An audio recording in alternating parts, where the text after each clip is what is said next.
अस्सलाम वालेकुम नाजरीन। इस एपिसोड के आगाज में हम देखते हैं शाम में वजीर सलाहुद्दीन अपने साथियों और उमर मुल्लाह के साथ बैठे हुए होते हैं। बोरो कहता है गुमुश्तगीन का हुक्म नहीं मानते भाई, शाम हमारा शहर है, अगर जरूरत पड़ी तो लड़ते हैं मरते हैं। तो वजीर सलाहुद्दीन कहते हैं इजलास से निकलने वाला फैसला वाज़ेह है। तो बोरो परेशान होते हुए कहता है आह गोक बोरू आह, तुम ये कैसे कर सकते हो। तो वजीर सलाहुद्दीन कहते हैं मुझे तजस्सुस है कि उसे अंदाजा है भी या नहीं, हम नहीं जानते कि हम किस तरह के मंसूबे में हैं। गुमुश्तगीन कौन सी चालें चल रहा है ये वाज़े नहीं है। और फिर कराकोश कहता है हम बरसों कैद में रहे, कौन जानता है कि उन्होंने उसके साथ क्या किया। बज़ाहिर गोकबरू अपनी अकल खो बैठा है। और फिर कारातेगन कहता है चूंकि हमारे पास वक्त मौजूद है तो हम उस लानती के खेल को बर्बाद करते हैं। आंखों में आंखें डालकर उस बदमाश ने मेरे भांजे को अपने कब्जे में ले रखा है। तो वजीर सलाहुद्दीन कहते हैं ये जगह काहिरा जैसी बन जाए मैं ये नहीं चाहता, हमें फौरन काहिरा पहुंचकर जो करना है उसके बारे में वाज़े तसल्ली के साथ सोचना चाहिए। जो हमारा है हम उसे यकीनन हासिल कर लेंगे। इसी लम्हे अस्फहानी और वजीर अमाद वहां पर आते हैं। अस्फहानी कहते हैं गुमुश्तगीन ने नायब होने के नाते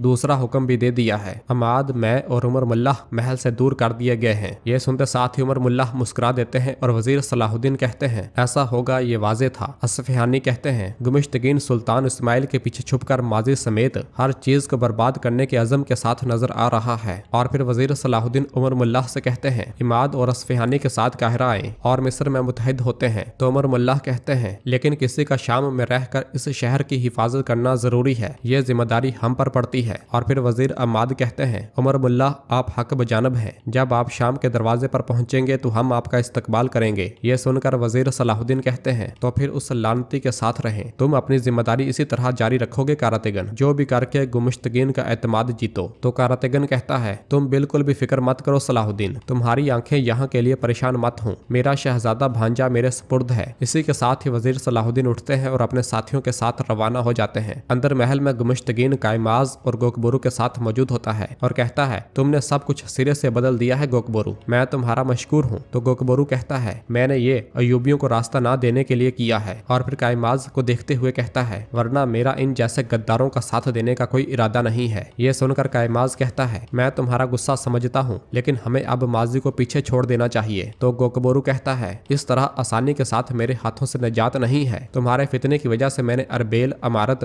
और अपने खानदान को खो दिया, तुम अपने किए का हिसाब दोगे। ये सुनकर गुमुश्तगीन कहता है मैं तुम्हारे आपस के हिसाब किताब में मुदाखलत नहीं करूंगा, लेकिन हमने सलाहुद्दीन के खिलाफ एक इत्तेहाद बनाया है, अब इत्तेहाद को तोड़ने का नहीं बल्कि मजबूत करने का वक्त है। तो गोकबोरू कहता है फिक्र मत करो, हर चीज की तरह इंतकाम का भी एक वक्त है, मैंने कैद खाने में इंतजार करने का तरीका सीखा है, अभी के लिए मेरी वाहिद शर्त इस इत्तेहाद पर सलीबियों का साया ना पड़ना है। यह सुनकर गुमुश्तगीन कहता है यहाँ पर ऐसी वैसी बात करने वाला कोई नहीं है, लेकिन मैं कुदस के साथ अमन कायम करने के लिए पुरज़म हूँ। तो गोकबोरू कहता है नाइब आप हैं, जो रास्ता आपको ठीक लगता है उस पर चलें, लेकिन मत भूलना मेरी नजरें तुम पर हैं कायमाज, अगर जाती मफाद या किसी वजह से तुम उनके साथ इस तरह से तावन करते हो जिससे मुसलमानों को नुकसान पहुंचे। यह सुनकर गुमुश्तगीन उसकी बात काटते हुए कहता है क्या तुम नई जिंदगी देने वाले मोहसन को धमकी दे रहे हो। तो गोकबोरू कहता है जैसे समझना है वैसे समझो, इंसान को अपने सबसे करीबी लोगों की गद्दारी देखने के बाद किसी को भी ए वल्लाह कहने का दिल नहीं करता। ये कहते साथ ही गोकबोरू वहां से चला जाता है।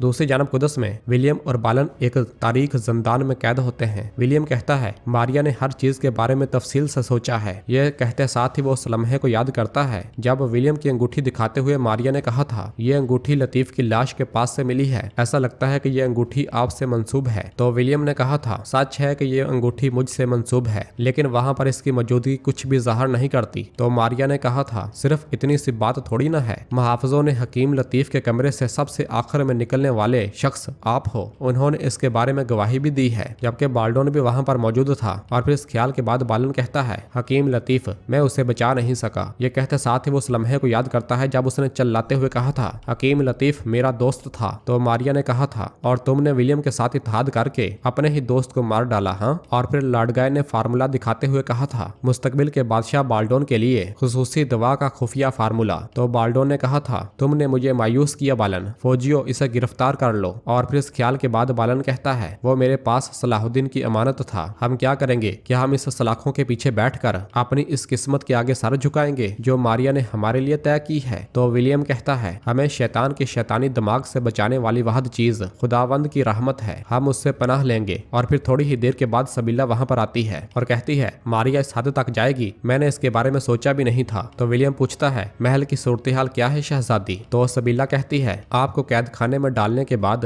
उजलत में बाल्डोन की तख्त पोशी की तकरीब रखी गई है, मगर जो भी हो जाए बाल्डोन मेरा भाई है, मैं उससे बात करूंगी, वो अपनी गलती से बाज आ जाएगा। तो विलियम कहता है, हम आपकी कोशिश की वजह से आपके मशकूर हैं, लेकिन आप ये जान लें कि आपके सामने अब आपका भाई बाल्डोन नहीं है। मारिया की जानब से जिसके जहन पर कब्जा किया गया है वो बादशाह बाल्डोन है। दूसरी जानब शमसा दवा पीते हुए जमर्द से कहती है, शुक्रिया जमर्द, तुम्हारी दवा हकीकत में मफीद है। इसी लम्हे लैला वहां पर आती है। लैला के आते साथ ही जमर्द वहां से चली जाती है और फिर शमसा लैला से पूछती है, ये क्या शक्ल बना रखी है लैला? तो लैला कहती है, मुझे जमर्द बिल्कुल भी पसंद नहीं है शमसा आपी, बल्कि माजरत सुल्ताना, उसकी आंखें और हरकातों सकनात, मुझे ये बिल्कुल भी पसंद नहीं है। शमसा उसे पास बिठाकर उसे प्यार करते हुए कहती है, क्या तुम शमसा आपा से हसद करती हो? तो जवाबन लैला कहती है, जब भी मैं आपसे मिलने आती हूँ वो हमेशा आपके साथ होती है और आपको बिल्कुल भी तन्हा नहीं छोड़ती। अब आप मेरे साथ नहीं बल्कि उसके साथ बात करेंगे क्या? तो जवाबन शमसा कहती है, बिल्कुल नहीं, तुम मेरी वाहद और अकेली लैला हो, लेकिन जमर्द भी अच्छी लड़की है और हमारी तरह यतीम भी है, क्या तुम्हारे ख्याल में हमें उसकी देखभाल नहीं करनी चाहिए? ये सुनकर लैला कहती है, आप हक बजानब है, मैं माजरत ख्वाह हूँ।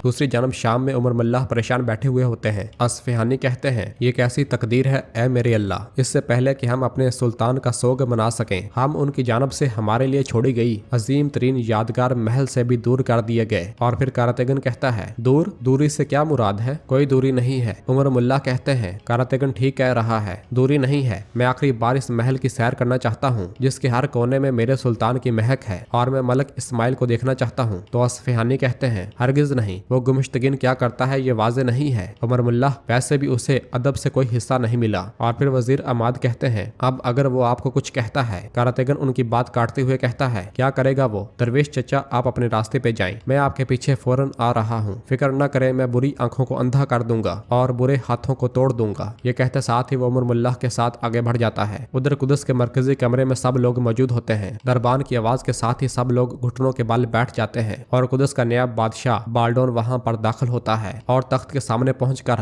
अपने हाथ के इशारे से सबको खड़ा कर देता है। और फिर मारिया सबसे कहती है, कुदस के नए बादशाह बाल्डोन चहारम, अपनी हुक्मरानी में तमाम ईसाई दुनिया में ताकत और इत्तेहाद लाएं। अगले ही लम्हे पादरी बाल्डोन को एक तलवार पेश करता है, मगर बाल्डोन उसे मजबूती से थाम नहीं पाता। ये देखकर मारिया कहती है, हमारे तमाम दुश्मन आपकी तलवार के सामने अपने ही खून में डूब जाएं। और फिर अगले ही लम्हे बाल्डोन तख्त पर बैठ जाता है। मारिया कहती है, कुदस के लिए खुलने वाला नया दौर बहुत सी फतुहात का पैशे खेमा है। इसी लम्हे सबीला वहां पे आती है और गुस्से का इजहार करते हुए कहती है, कोई भी फतह बेगुनाह लोगों पे लगाए गए इल्जामात के जरिए पैशे खेमा नहीं बन सकती। तो मारिया कहती है, शहजादी सबीला, आप कुदस के बादशाह के सामने हैं, बराए मेहरबानी अपने आदाब का ख्याल रखें। और फिर बाल्डोन कहता है, मैं शहजादी सबीला से अकेले में बात करना चाहता हूँ, सब लोग निकल जाएं। तो मारिया कहती है, इज्जत माब याद रखिएगा ताकि आपको बादशाह कबूल किया जाए। आपको सबसे पहले महल में मुखालिफ आवाजों को खत्म करना होगा। ये कहते साथ ही मारिया भी बाकी सब के साथ रवाना हो जाती है। उधर काहिरा में वजीर सलाहुद्दीन अपने साथियों के साथ आगे बढ़ रहे होते हैं और काजी फाजल से कहते हैं, तमाम अराकीन को कौंसल में बुलाएं। और फिर कराकोश से कहते हैं, मुश्किल वक्त हमारे इंतजार में है और हमें तैयार रहना चाहिए। अभी ज्यादा वक्त नहीं गुजरा जब दुश्मन हमारी दीवारों पर घोड़ों समेत चढ़ दौड़े। हम जो मंजनिके बनाएंगे वो ज्यादा मौसर और ज्यादा ताकतवर होनी चाहिए। बोरों ने उन औजारों की बहुत तारीफ की है जिनका आपने खाका बनाया था। अब वक्त आ गया है कि आप अपनी जहानत फनून की महारत का मुजाहरा करें। तो कराकोश कहता है, अल्लाह ने जो इल्म हमें दिया है उसे अल्लाह के लिए इस्तेमाल करना बहुत शर्फ की बात है सुल्तान। और फिर वजीर सलाहुद्दीन बोरो से कहते हैं, बोरो,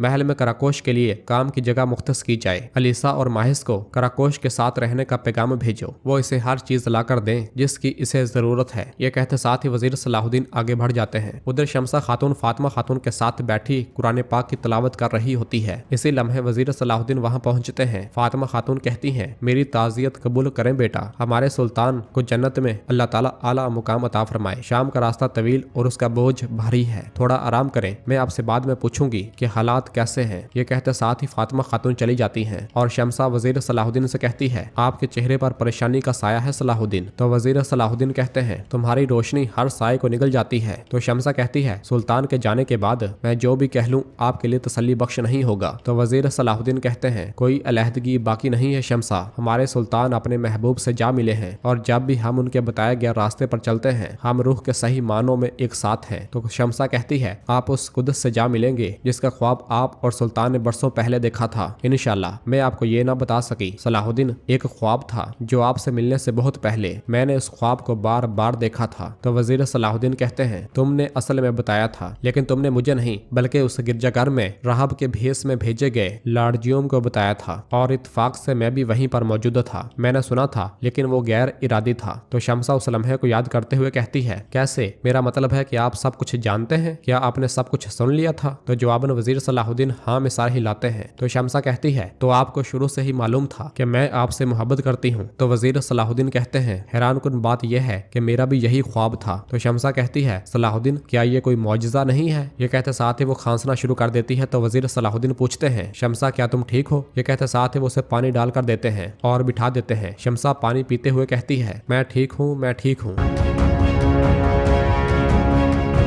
नाज़रीन इसके साथ ही एपिसोड भी खत्म करते हैं। मिलते हैं बहुत जल्द अगली एपिसोड के साथ। वीडियो को लाइक कर दें और जिन दोस्तों ने अभी तक चैनल सब्सक्राइब नहीं किया वो जल्दी से चैनल सब्सक्राइब कर दे और बेल आइकन यानी घंटी वाले निशान को भी प्रेस कर दे ताकि आने वाले एपिसोड्स आपको आसानी मिल सके। दुआओं में याद रखें। अल्लाह हाफिज।